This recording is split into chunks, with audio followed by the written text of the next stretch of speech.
Residents of the Hawthorne community received a special visit by the American Red Cross and the North Charleston firefighters this morning.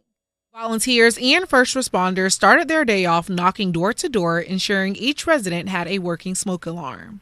Today we have our Sound the Alarm, which is actually in the Hawthorne city community inside of North Charleston.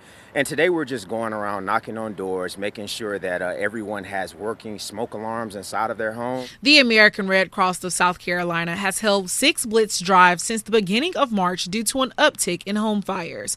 According to the National Fire Protection Association, 3 out of 5 home fire deaths results from fires in properties without working smoke alarms. Officials from the North Charleston Fire Department say it's a trend they see too often that could be prevented, and they believe installing these smoke detectors will help save a life. We do installs. We notice that the smoke alarms are missing from their home, they are too old for the home, or they are in the wrong locations.